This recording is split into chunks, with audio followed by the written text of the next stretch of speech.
go to school, get a job, but make sure the job had a steady paycheck and a pension. You've been screwed. You drank the Kool-Aid and you're about to get wiped out. So I wish I had good news, but for my generation, a boomer generation, we're in serious trouble because I'm today talking with Ted Siedle, Edward Siedle. We co-authored this book here together. It's called Who Stole My Pension? And Ted Siedle is a former attorney with the United States Securities and Exchange Commission, and he's also America's leading expert in pension looting. And the reason this is near and dear to my heart is because my poor dad always thought that pension would keep him alive, and he lost his pension a long time ago because he ran for lieutenant governor of the state of Hawaii. And Hawaii is probably one of the most corrupt states in the nation. I mean, Forbes magazine calls it the People's Republic of Hawaii because it's run by the labor unions. Now, I'm not against labor unions, but I'm saying that's what Forbes calls it. And my father, poor dad, was a very honest man, and he couldn't stand the corruption in Hawaii. So in the 70s, he ran for office against the establishment, and he got crushed. So he ran for lieutenant governor as a Republican. He's not a Republican. If anybody was more Democrat or liberal, it was my dad. But he just couldn't stand the corruption. So I was still in flight school in Florida at the time, Pensacola, Florida. And he said, I'm going to run for office. I went, oh my God. And so what happened when he lost, he got crushed, the governor of Hawaii said, because the governor, you have to do business with a lot of people if you're governor. A lot of people. And my father told me, he says he had to do business with the mafia, the Hawaiian underground, because that's what politics is. It's a very, very dirty game. So my father ran, he got crushed. The governor said to my dad, you'll never work in this state again. My mother died 6 months later. She couldn't take the loss because they lost everything. And that's when my poor dad became poor dad. He founded his PhD, it didn't really help him. So he lost his pension. Now for my generation, when I came back from Vietnam in 74, my poor dad's now broke, no job, no pension, and he tells me to do the same thing he did, but instead, because I flew for the Marine Corps, he says, why don't you get a job with United Airlines? And most of my classmates were flying for the airlines. But guess what? They lost their pension too. So that's why when Ted Siedle asked me to co-write this book with him, it's a subject near and dear to my heart. And so I said, it's the good news and bad news about money. Hopefully we'll have some good news for you today. But if you're a boomer or your parents are boomers and they're counting on that pension, as they say in Hawaii, it's aloha. Your pension has been stolen. And that's not a mistake. And we're calling it in this book, Who Stole My Pension? Because all across the U.S. and the world, pensions are being stolen.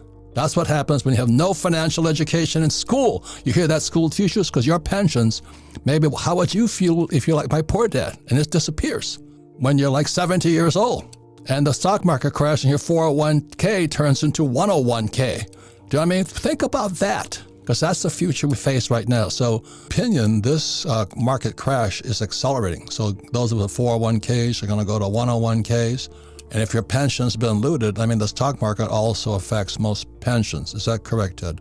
Yeah, and just FYI, when Ted told me about this, that she was being moved on to Biden's staff, I remember I attempted to say something and I was told to keep my mouth shut. Yeah. Do you know what I mean?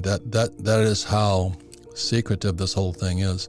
Yeah, I was told to stop writing about it. Yeah, if we can take a walk down memory lane, you started in 2013, but the 2008 crash, they call it the subprime mortgage crash and all that. That was, creative financing, mortgage-backed securities, collateralized debt obligation, they call them derivatives. And today the derivative market is not in the trillions, it's in the quadrillions. And when this baby goes off, it's going to be larger than a thermonuclear device going off all over the world. And that's why the repo market collapsed long before the 2008 went down, because the repo market is where you get the collateral, what's real, what's fake. And I saw the repo market collapsing and went, oh my God. And just to prove I'm not, Ted and I are not just blowing smoke here. This is my book here. It's called Rich Dad's Prophecy. And this was written about the same time, 2013. And I said, why the biggest stock market crash in history is still coming. So this was after 2008 and how you can prepare yourself and profit from it. Well, the thing is, in history is still coming, needs to be said, is now here. And it is today. And you watch what's going to happen They're predicting the biggest crashes, not only in the stock market, but also real estate, gold, silver, everything's going to come down. This is the thing that's a little frightening for my generation, is because we're also sold that big bill of goods. Your house is your biggest asset. Now, the problem with the real estate market crashing, not only is it because a lot of it's debt or credit, that when real estate goes down, it's like a sinkhole.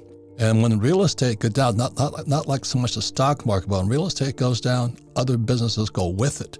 And all these guys like, carpenters, people who fix the houses, people sell insurance, car dealerships, it's a sinkhole. And so as a real estate guy, when people come up to me and say, I took your advice on buying real estate, I'm not Catholic, but I take laps around the rosary bead and I'll pray for you tonight because the crash is here today. I got the phone calls. Oh, what happened? Tell me. I said, you idiot, you should have listened to me a long time ago, because they were just like my poor dad. When they lost everything, they lost it. When they lose their pensions, they lose their future. And then they're too old to recover. So I have friends who are pilots, they're high-paying, high-flying, probably $300,000, $400,000 a year pilots, and they thought they were King Tut, I really shouldn't laugh, but when I was in flight school in Pensacola, Florida, all my friends were saying, man, when I'm through with this gig, I think 5 or 6 years you have to pay for your pilot training, I'm going to get a job with the airlines. And I'm going, good luck, boys. This was 69, 70. Yeah. And my father got wiped out in 70. And all these guys are saying, they're trying to get in the C-130 pipeline, the different aircraft, because certain aircraft got special dispensation for the airlines. And then I took the helicopter gunship, which means no airline would hire me, which is a good thing. we don't want gunship pilots, because when I said strap in, ladies and gentlemen, I do mean strap in. Anyway, it's kind of walk down memory lane for Ted and myself. We both had fathers who got sucked into the pension stuff. And when we come back, we'll be going to more of what you can do. This is especially important for those of you who are children of baby boomers, because you're going to have new roommates. We'll be right back. And once again, if you could say, well, I don't need a pension, but if you have parents or grandparents that do, as I said, you're going to have new roommates. Because when that pension disappeared for Ted's father and my father, and we're talking about my fellow pilots, who lost their pensions, it's not a funny thing, because you're out of time.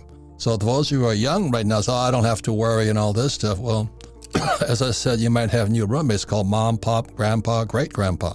And you know how much a nursing home costs today? It's about $15,000 a month. So they're going to move out of the retirement home, and you'll be changing diapers at home. So anyway, who stole my pension? I'd read this book right away. So Ted, we were talking about the life expectancy of an airline pilot. ERISA led to the 401ks, Employee Retirement Income Security Act. Yes. It's like the Inflation Reduction Act they just floated in 2022. And anything they say the act is going to do is going to do exactly the opposite. So in 1974, ERISA came out, which led to the 401k. And suddenly all these school teachers, I was just getting out of the Marine Corps, and all these school teachers are becoming financial planners. I went, voila. And I said, well, that's a really interesting profession. You have the poor leading the blind. What else could you ask for? And today, we're in serious trouble. 401ks are crashing. Pensions are being looted. And then Ted, who warned me about Gina Raimondo, is now on Biden's. I mean, you can't call it a cabinet's clown show. He's up there with Pete Buttigieg, who took maternity leave, and he's our transportation officer.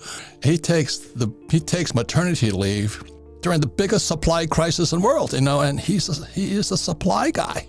Small ebook, big impact, the wealth tree. The only 4 ways that will make you financially free forever. Download it here for free.